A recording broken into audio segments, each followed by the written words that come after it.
This is Kat Sturtz from rockingyourpath.com with another episode of Fast Action Fridays. Today, my special guest is Lisa Corrado. Lisa, did I get that right? You did. Thank you for doing that. I normally have to spell it because it's my husband's last name, not mine. Oh, yes. People can really screw up my husband's last name, Sturtz, as well. Mhm.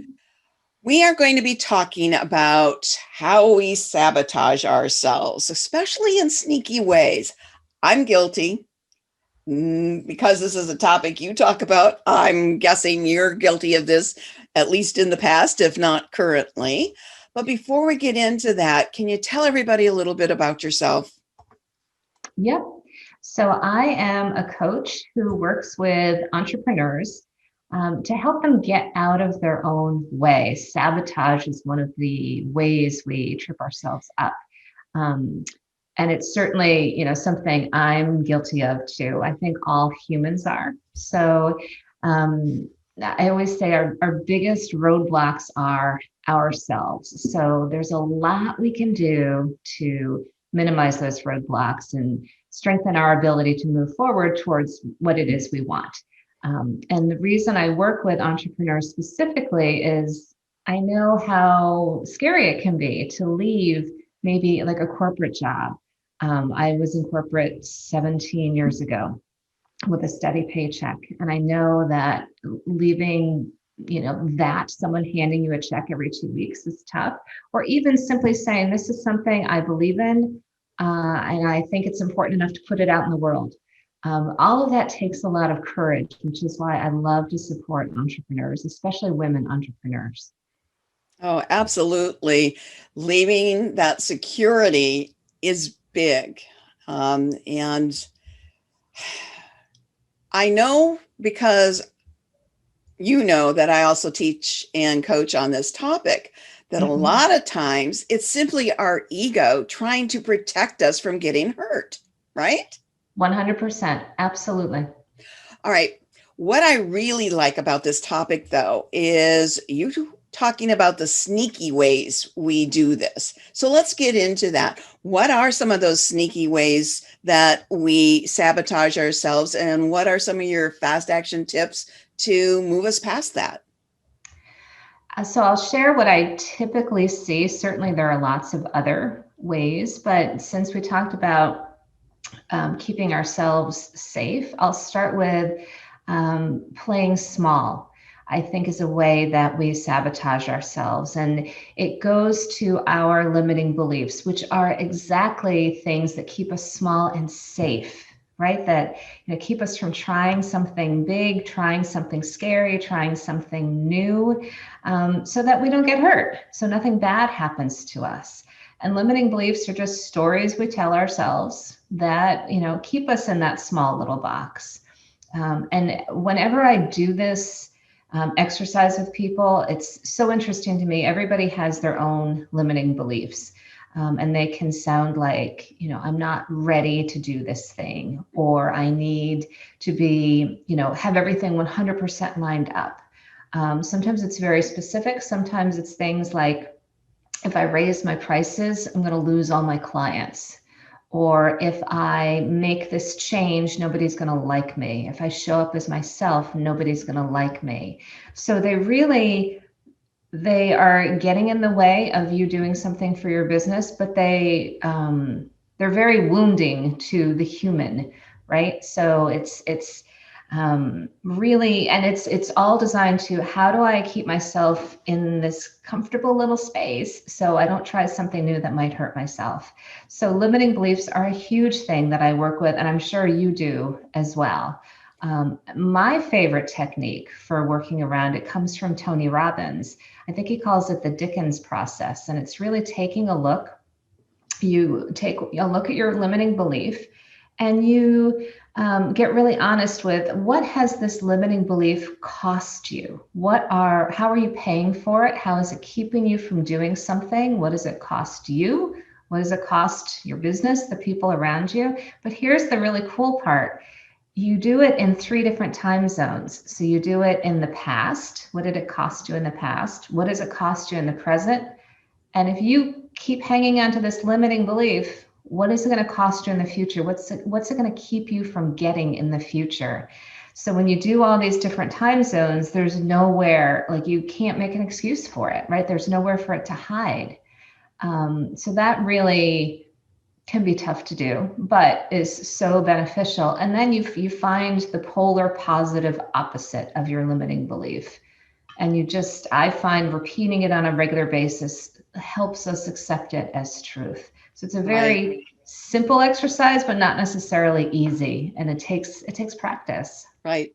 And we have to believe the words that we use in an affirmation. So I know for a lot of my clients, we work on the words they use, because if they use somebody else's phrase and it doesn't ring true for them and they can't believe it internally, it's another bit of sabotage.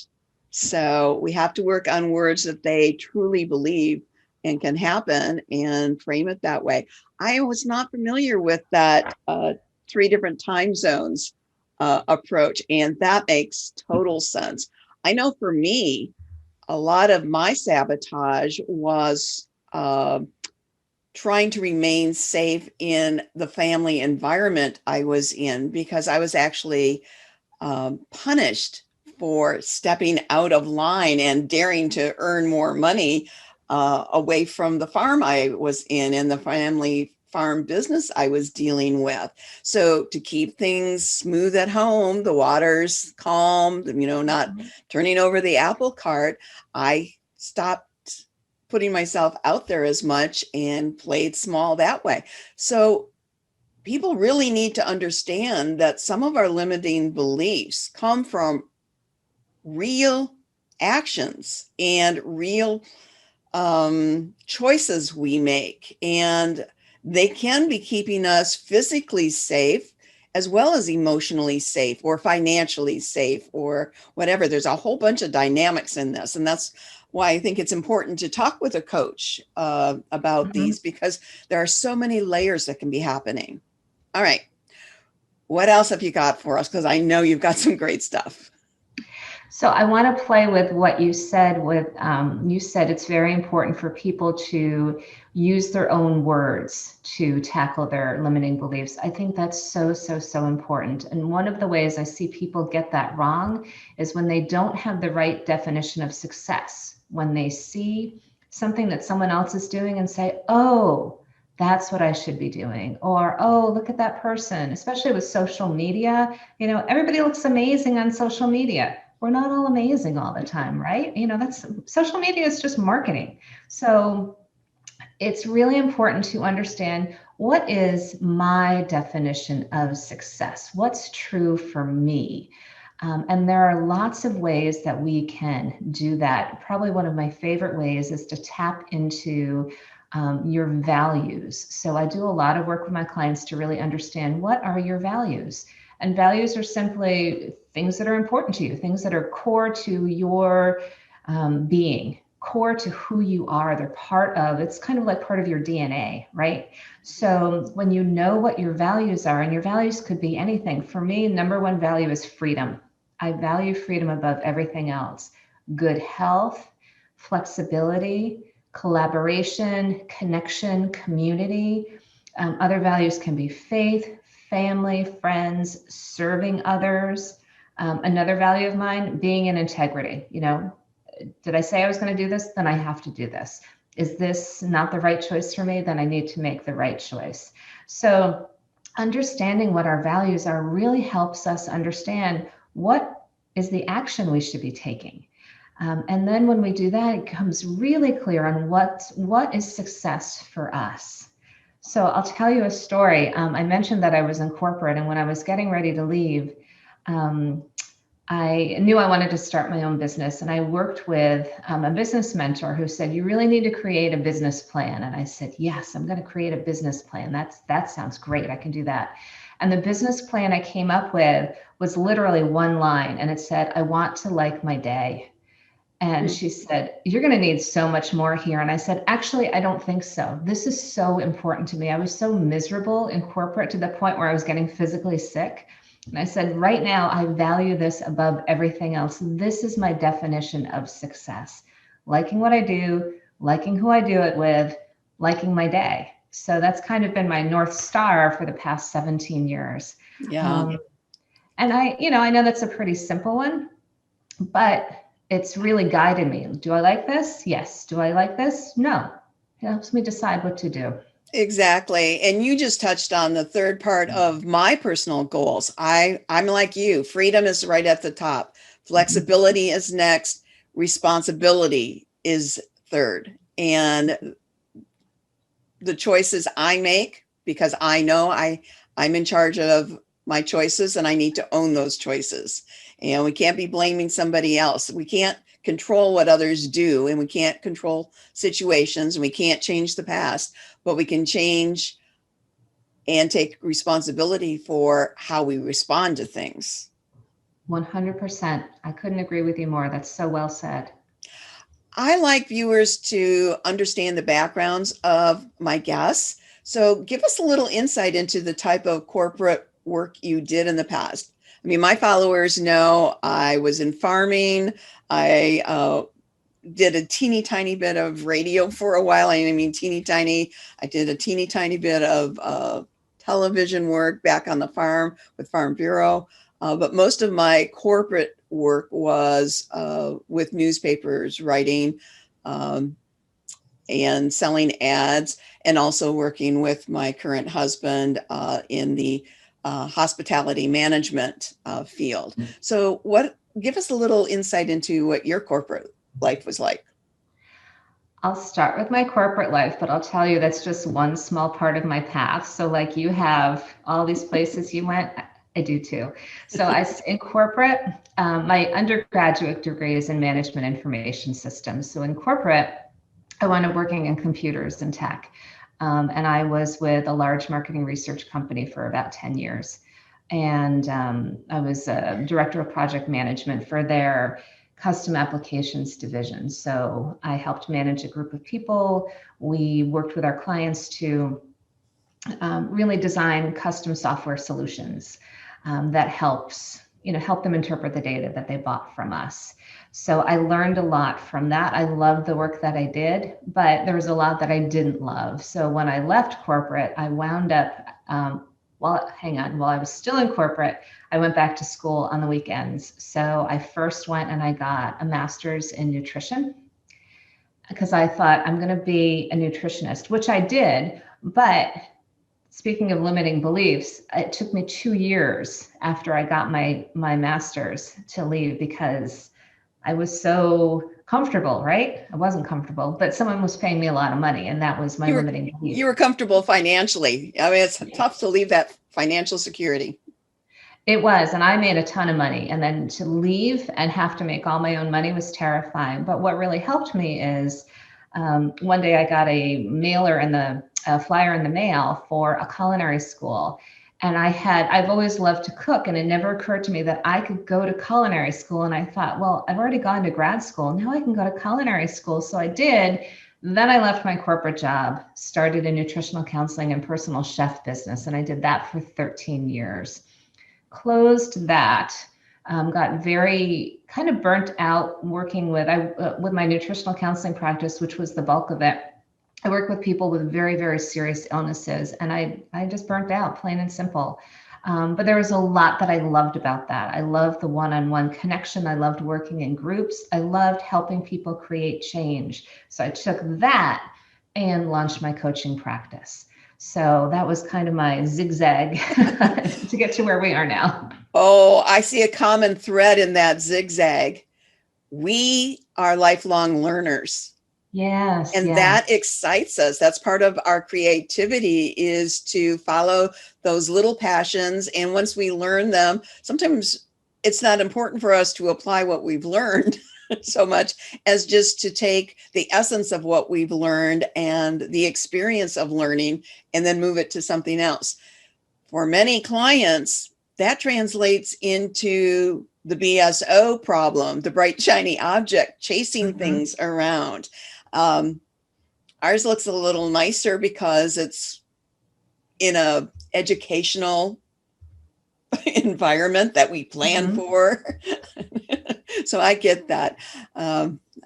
Yeah, I get that a lot. So let's go back to sneaky ways that we sabotage ourselves and ways to move past that. So here's one that I always include on this list because I'm guilty of it too. And that is confusing activity with accomplishment. Thinking just because you're busy, it means you're getting stuff done, getting important stuff done. That might be true. It might not be true. So years ago, when I first opened my office, I worked with a business coach, and I needed help, transitioning from what I was doing to now I run an office of my own. And I sat there and I was talking about like, okay, now I need to get a whiteboard and some pens, and maybe I need some stuff to hold some folders. And he just looked at me and he said, time out. Do you want some clients? And I said, of course I want clients. And he said, I'm going to give you 2 more minutes to talk about all the stuff you're going to buy. And then we're going to talk about how you're going to get clients. And I said, oh yes, that's what I need to focus on. And I never forgot that lesson all these years later. So it's really important to know what are the most important things you need to do to get you to where you want to go, and then do those. So that means saying no to things that are easily checked off. If they don't, move the needle forward. It means really knowing your definition of success. Like I said before, really knowing what's important and what rolls up into that. And avoiding the temptation of checking a box off, or, checking a box. I'd love to check a box off. So it's avoiding that temptation, and really knowing, what are the most impactful things you can do. There's this great book, I think it's Brian Tracy, called Eat That Frog. Yep. And I read that book many, many, many years ago, and I've never forgotten it because it really drives how, when I sit down at my desk, if I don't have my to-do list already, I think, what's going to have the biggest impact? And I do those things first, especially in the morning. My energy is high in the morning. My energy is low in the afternoon, like around 3 o'clock, 4 o'clock. I can't do a lot of I know I'd love to be napping, but I can't do a lot of things that require a lot of creative thinking. So I do all that in the morning. And I do the biggest things, and I try to ignore what are the things that are saying, hey, you could get me done in 5 minutes. You should do me. Well, you do, 5 of those, and you've spent 25 minutes doing something that doesn't matter that much. And that all adds up. So it's really focusing on what will help you accomplish as opposed to just being busy. Exactly. And I think that speaks directly back to that very first thing you mentioned. And that is limiting ourselves, not because we're afraid to step out there to show ourselves. So we remain busy in our business, but not on our business. Yeah. That's Yep. that. Do you have another tip for us, or a summary place to go here as we get ready to wrap up? So the last tip I'll just mention quickly, and that's winging it. So that kind of goes along with knowing what you're going to do. When you've been doing something for a while, it's easy to get complacent, to think, I know what I'm doing. I don't have to think about it a lot. A good example is when you have a sales process and you feel like, I'm so good at this, I don't need to review my sales script every time. And then you get into a call and you realize you've forgotten the big chunk of it that's going to help you get a new client. So don't get complacent. It's really, I think if you think of all the things that I said, so not playing small, not having the right definition of success for you, choosing achievement over activity, it all comes down to really knowing what's right for you and what you need to do to make that happen. So knowing yourself, knowing your values, knowing what you want to accomplish in this world, and then setting out to do it. And, using any discipline that you have, and certainly we have lots of tips and tricks to keep yourself focused to do what you know is right for you. That's such important advice. And I know that you've got a free resource that viewers and listeners can get. If you're listening to this and not viewing this, make sure to go to rockingyourpath.com, look for this episode with Lisa Corrado. and you will find the link there. If you are watching this, just check the description area below and there'll be a link that will take you to where you can access it. Before we wrap up, tell us what's in that freebie, that toolkit you have. Thank you for bringing this up because I am super excited about this. This is my goal setting and productivity toolkit. It is 35 pages of everything I know and everything I've learned over the past 17 years in terms of how to set the right goals for you and how to make them happen. So it's a lot of walking you through my favorite tips, my favorite strategies, my favorite tricks. There are a lot of worksheets in there too. I love a good worksheet. I really love it. I'm a perpetual student. I love a worksheet. So there are a lot of worksheets in there that you can fill out that can help you complete everything so you actually accomplish what you want to accomplish. And it really touches on my two favorite things, goal setting and productivity. Right. I want to wrap up by saying that for those thinking, well, I know I do these things, but I know them. So because I know them, I can get past it anytime I want. It's kind of like being addicted to drugs or alcohol or cigarettes. Just because you know it's not good for you and how to get past it is not the same thing as actually taking the steps to get yourself past that. And working with someone like Lisa or myself or some other great coaches out there, you need to do more than just recognize what's happening that's holding you back. Right. 100%. And you know what? It's okay to ask for help. Yes. It really, really is. And, people like us, this is our job to help people on their path to success, to, not step into their own traps, right? To help them get to where they want to go. Like that's what we do. So let us do what we do well. And a lot of people don't realize that successful coaches like us, we have our own coaches because we have our own roadblocks to get through and our own mindsets, our own stumbling blocks.